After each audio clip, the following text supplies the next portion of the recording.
Hello, dear bankers. Welcome to EduTap. I hope you all are doing fine. A very happy new year to all of you once again. May this new year bring lot of success, prosperity, and happiness in your life.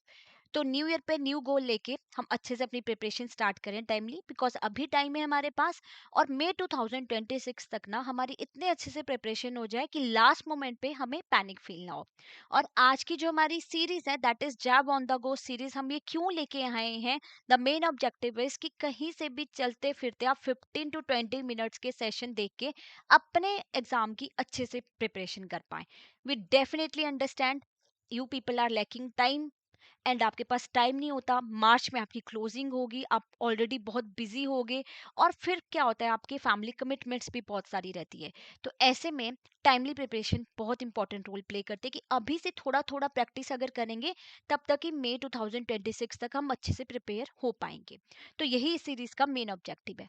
तो आज का जो हमारा lecture है that is lecture 19 और हम discuss करेंगे आधार based KYC के बारे में, which is again a very important topic. Okay. तो जैसे आप जैब में 2026 को टारगेट कर ही रहे हैं तो you should have a fair idea of previous year question, most important topic and important MCQs. देखिए मोस्ट इंपॉर्टेंट टॉपिक आपको क्या बता रहे हैं कि कौन कौन से इंपॉर्टेंट टॉपिक है, बिकॉज आपको सब कुछ नहीं पढ़ना, ना ही आपके पास टाइम है, और उनको कैसे अप्रोच करना है। प्रीवियस ईयर क्वेश्चन आपको बताते हैं किसी भी एग्जाम का रियल पैटर्न कि कौन कौन से क्वेश्चंस बार बार पूछे जा रहे हैं एग्जाम में। Okay.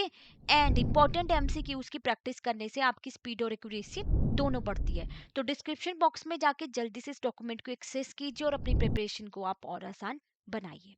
Okay, free of cost है ये, फ्री ई बुक आपको मिल जाएगी। तो आज का हमारा टॉपिक क्या था? आधार बेस्ड केवाईसी के रिगार्डिंग बेसिक नॉर्म्स क्या है। देखो, जब भी हमने आधार यूज करना है केवाईसी पर्पस के लिए तो कब होगा? अगर आप रिटन कंसेंट लेते हो कस्टमर का, then only you can use this for the KYC purpose. तो काफी जो है ये रेगुलर मोड है केवाईसी करने का। और आधार नंबर जब भी स्टोर किया जाएगा बैंक रिकॉर्ड में तो उसको मास्क किया जाता है, चाहे फिजिकल और इलेक्ट्रिकल कॉपी है। तो क्या किया जाता है, सिर्फ फोर लास्ट के 4 डिजिट ही रखे जाते हैं because for the security purpose. जैसे क्या कर दिया, बाकी के लेटर छुपा दिए और लास्ट के 4 डिजिट जो है इस तरीके से बैंक अपने रिकॉर्ड में मेंटेन कर लेता है। और देखो, वैसे तो आधार का जो केवाईसी पर्पस के लिए यूज करना वॉलेंटरली होता है, बट कुछ लॉ की साइड से मैंडेट दिए गए हैं। और लॉ की साइड से कहाँ पे जो आप आधार यूज करना जरूरी है, जब भी कोई पर्सन किसको स्कीम के तहत ना कोई बेनिफिट रिसीव होना हो।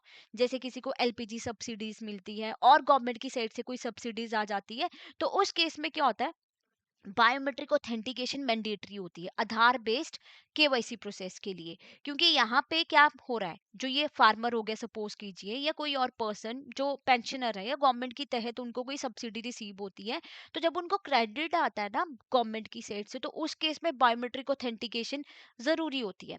बट अगर सपोज की जैसी सिचुएशन होती है कि कई बार क्या है ना, बायोमेट्रिक ऑथेंटिकेशन पॉसिबल नहीं हो पाती, फिजिबल नहीं हो पाती, क्यों? इलनेस की वजह से। तो उस सिचुएशन में क्या करेंगे उसके बारे में डिस्कस करेंगे।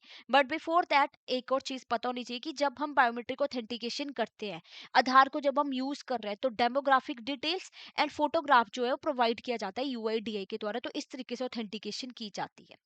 अब हमने बात की कि अगर इलनेस इंजरी होगी तो बायोमेट्रिक ऑथेंटिकेशन अगर पॉसिबल नहीं है तो क्या होगा, ऑफलाइन वेरिफिकेशन कर ली जाती है आधार की। या कोई भी ओबीडी अगर किसी पर्सन के पास है तो सर्टिफाइड कॉपी उसकी ली जाती है, और रीजन भी मेंशन किया जाता है कि क्यों हमने ये मोड चुना। वैसे तो क्या बोला कि बायोमेट्रिक ऑथेंटिकेशन करनी है, बट क्यों नहीं पॉसिबल थी, इलनेस थी और फिंगरप्रिंट्स नहीं दिख रहे थे। तो ऑफलाइन वेरिफिकेशन कीजिए आधार की, एंड या तो certified copy of any OBD, और रीजन बताना पड़ेगा और नेम ऑफ द ऑफिशियल जो उसको परमिट कर रहा है, जिन्होंने अलाउ किया उसको रिकॉर्ड किया जाएगा, और उसके साथ ही ना ऑडिट होता है। तो ये चीज फॉलो की जाती है आधार बेस्ड केवाईसी के केस में। अगेन, अगर आप वॉलेंटरली यूज कर रहे हो आधार को केवाईसी पर्पस के लिए तो क्या होता है, बैंक कैरी आउट करते हैं ई केवाईसी और ऑफलाइन वेरिफिकेशन भी कर सकते हैं। और बाकी फाइनेंशियल इंस्टीट्यूशन भी यूज कर सकते हैं आधार बेस्ड ई केवाईसी अगर ऑथोराइज किया गया हो।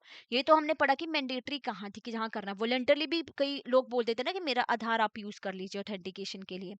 और अगर आपका करंट एड्रेस डिफर है फ्रॉम आधार रिकॉर्ड तो फिर सेल्फ डिक्लेरेशन ऑब्टेन कर ली जाती है। तो ये होती है आपकी आधार बेस्ड केवाईसी की डिटेल। तो केवाईसी वाला चैप्टर इटसेल्फ काफी इंपॉर्टेंट है आपका एग्जामिनेशन पॉइंट ऑफ व्यू से। अब एक और मेथड के बारे में हम बात करेंगे, non face to face OTP based Aadhaar e KYC. देखो, ये एक मोड है, यहाँ पे ना एनहांस लेवल की ड्यू डिलीजेंस की जाती है, बट ये ना आपको परमानेंटली नहीं मिलता कि आप non face to face OTP based Aadhaar e KYC करवा रहे हो तो बैंक परमिट करेगा। इस पे कुछ रिस्ट्रिक्शंस हैं, तो वही रिस्ट्रिक्शंस हम डिस्कस करेंगे। एग्रीगेट बैलेंस जो है सभी डिपॉजिट्स अकाउंट्स पे एक्सीड नहीं होना चाहिए 1 लाख। तो कई बार ना इनके ऊपर क्वेश्चंस पूछ लिया जाता है। और टोटल क्रेडिट फाइनेंशियल ईयर में आपका शुड नॉट एक्सीड ₹2 लाख, तो ये भी जरूरी है। और जो टर्म लोन आपको लॉ किया जाता है वो कितना होता है, 60,000 तक, इससे ज्यादा ना हो 1 साल में। और जो ये non face to face OTP based Aadhaar e KYC है, ये आपको सिर्फ अलाउ की गई है थोड़े टाइम के लिए, only for 1 year. Normal KYC जैसे ओवीडी सबमिशन आप कराओगे वो आपको कंप्लीट करनी पड़ती है इसी टाइम के दौरान, इसी 1 साल के बीच में। अगर आप नहीं करते हो इस टाइम लाइन के बीच में, आपको बोला कि 1 साल के लिए ठीक है, आपको non face to face allow कर दिया, बट अब आपको उसी साल के अंदर आपको नॉर्मल मोड में अपनी ऑथेंटिकेशन केवाईसी करवानी पड़ेगी। अगर आप नहीं करवाते हो तो क्या होगा, तो आपके डिपॉजिट्स अकाउंट क्लोज हो जाएंगे और आपको कोई लोन डिस्बर्समेंट भी नहीं होगी। और कस्टमर को ये डिक्लेरेशन भी देनी पड़ती है कि कोई और अकाउंट इस मोड को लेके कहीं और किसी बैंक में नहीं ओपन किया गया है। तो ये आपके नॉन फेस टू फेस को लेके नॉर्म्स होते हैं। और नॉन फेस टू फेस पे एनहांस लेवल की ड्यू डिलीजेंस की जाती है, बिकॉज रिस्क रहता है। जैसे पॉलिटिकली एक्सपोज पर्सन हो गए, वैसे ये non face to face account को लेके बैंक बहुत ज्यादा क्या रहते हैं, अलर्ट रहते हैं। एनहांस लेवल की ड्यू डिलीजेंस परफॉर्म की जाएगी कि क्यों ओपन किया जा रहा है ये अकाउंट, क्या पर्पस है, सब कुछ जाना जाएगा डिटेल में। ओके, तो ये था हमारा आज का टॉपिक और इसके ऊपर क्वेश्चन डिस्कस कर लेते हैं। फर्स्ट क्वेश्चन आपका, मिस्टर रमेश विजिट करते हैं बैंक ब्रांच में to open a saving account. उन्होंने प्रोवाइड किया आधार नंबर, कंसेंट दिया आधार आधार ऑथेंटिकेशन के लिए। अब बायोमेट्रिक फेलियर की वजह से ऑथेंटिकेशन नहीं हो पाई, तो उन्होंने बैंक को रिक्वेस्ट किया कि वो ओपन कर दे अकाउंट यूजिंग आधार ऑफलाइन वेरिफिकेशन। तो क्या क्या किया जाएगा, बैंक क्या करते हैं, रिजेक्ट करेंगे अकाउंट ओपनिंग, ओपन करेंगे account only after biometric authentication succeed, या proceed with Aadhaar offline verification subject to customer consent, या ask the customer to submit Aadhaar letter only. तो क्या किया जाता है आपका, आपका proceed with Aadhaar offline verification customer के कंसेंट के बाद। ठीक है, राइट। तो यही बोला था हमने कि नहीं पॉसिबल हो पाई तो ऑफलाइन वेरिफिकेशन की जाएगी, बट आधार बेस्ड केवाईसी में कस्टमर का कंसेंट लेना सबसे जरूरी होता है, रिटन कंसेंट। मिस्टर रोहित का अकाउंट ओपन किया गया through non face to face mode. Bank ने नोटिस किया फ्रीक्वेंट हाई वैल्यू की ट्रांजैक्शन हो रही है जैसे ही अकाउंट ओपन किया गया। बैंक क्या करेंगे, जैसे हम डिस्कस कर रहे थे non face to face account के केस में, बैंक एक्स्ट्रा चेक रखते हैं, मॉनिटरिंग करते रहते हैं कि कहाँ पे क्या पैसा जा रहा है। चाहे 1 साल के लिए लॉक किया है इस मोड से अकाउंट ओपन करना, इग्नोर करेंगे as KYC is already completed, freeze कर देंगे अकाउंट परमानेंटली, या apply enhance due diligence and monitoring, या क्लोज करेंगे अकाउंट इमीडिएटली। तो ऑब्वियसली वो पहले अप्लाई करेंगे enhance due diligence and monitoring, उसके अकॉर्डिंग बैंक जो है डिसीजन लेंगे बाद में कि इस अकाउंट को कंटिन्यू करना है कि नहीं करना है, राइट। तो अभी बहुत ही अच्छा टाइम है आपको अपने एग्जाम की प्रिपरेशन करने के लिए। मार्च में आपकी क्लोजिंग रहती है, यू ऑल आर बिजी, तो उस टाइम तो आपको बिल्कुल भी टाइम नहीं लगता। तो अभी से अगर प्रिपरेशन करेंगे ना तो काफी हेल्पफुल रहेगा। तो अगर आपको लगता है कि यू रिक्वायर अ कोर्स, तो आप हमारे कोर्सेज में एनरोल कर सकते हो। आपको क्या करना है, जो टैब की वेबसाइट्स पे जाके कोर्सेज पे क्लिक करके ना जैप कोर्सेज को एक्सेस करना है। जैसे आप जैप कोर्सेज पे क्लिक करोगे, स्क्रॉल डाउन करना है आपने, आपको सारे कोर्सेज यहाँ दिख जाएंगे। कंप्लीट मास्टर कोर्स, इसके बारे में let me tell you. Complete master course में जितने भी सब्जेक्ट्स हैं ना जहाँ के, वो आपको करवाए जाते हैं 4 सब्जेक्ट्स। यहाँ पे आपको रिकॉर्डेड क्लासेस मिलते हैं 15-15 मिनट्स की, live classes just before the exam for revision purpose आपको मिल जाती है। लाइवली आप डाउट पूछ लेते हो, एक तरीके से प्रॉपर रिवीजन हो जाता है आपका। कॉन्सेप्ट नोट्स आपको मिल रहे हैं, solve PYQ, chapter wise mock test and full length mock test you are getting with flat 80% of.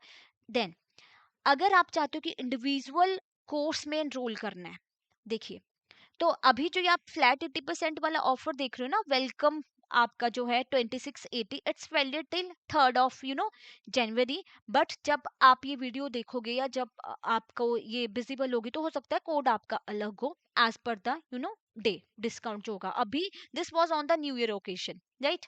तो आईएफएस के मास्टर कोर्स में एनरोल करना चाहते हो उसमें आप कर सकते हो, पीपीबी के मास्टर कोर्स में भी और एएफएम के भी, जो भी आपको लगता है कि आपका पेपर रह गया है, आप अपनी नीड के अकॉर्डिंग एनरोल कर सकते हो।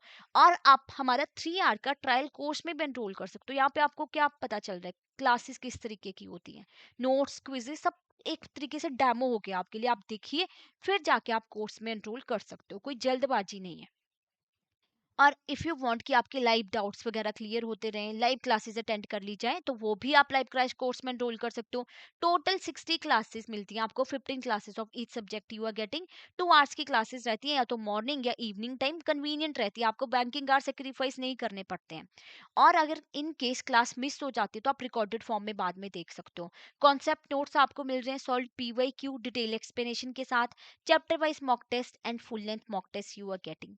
और अगर आपको लगता है कि आपकी प्रिपरेशन हो चुकी है, आप कोई टेस्ट सीरीज हो जिससे आपकी प्रैक्टिस हो जाए, तो आप हमारी टेस्ट सीरीज में एनरोल कर सकते हो। यहाँ पे solve PYQ, full length mock test, chapter wise mock test, आपको सब कुछ मिल रहा है। Because practice makes a man perfect, जितनी ज्यादा प्रैक्टिस करेंगे, टाइम मैनेजमेंट अच्छे से होगी। 2 आवर में ना कैसे पेपर करना है, कुछ पेपर तो आपके एग्जाम में लेंथ ही होते हैं, तो कई बार क्या होता है कि टाइम मैनेजमेंट ही नहीं प्रॉपरली हो पाती।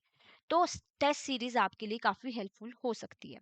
और साथ के साथ ना आप हमारी मेंटर टॉक में भी एनरोल कर सकते हो। मेंटर टॉक में क्या है, एक मेंटर के द्वारा जो है आपको एक स्ट्रेटेजी बता दी जाती है। आपको कोई भी डाउट है, आपको मोटिवेशन फील नहीं हो रही, you are not feeling like studying, आपका मन नहीं कर रहा या आपके पास टाइम नहीं है, तो आप अपनी प्रॉब्लम डिस्कस कीजिए, तो डेफिनेटली आपको कोई ना कोई सोल्यूशन मिलेगा जरूर। It's not regarding the subject only, anything you can discuss. Okay. और आपको कोई और डाउट है, कोई और क्वेरी है, तो आप हमें इस नंबर पे कॉल कर सकते हो, मेल कर सकते हो hello@edutap.co.in पे। Thank you so much, have a nice day, and I really wish कि आप अच्छे से न्यू ईयर में बहुत अच्छे से अपनी प्रिपरेशन करें और जैम में 2026 को फ्लाइंग कलर के साथ क्लियर करें।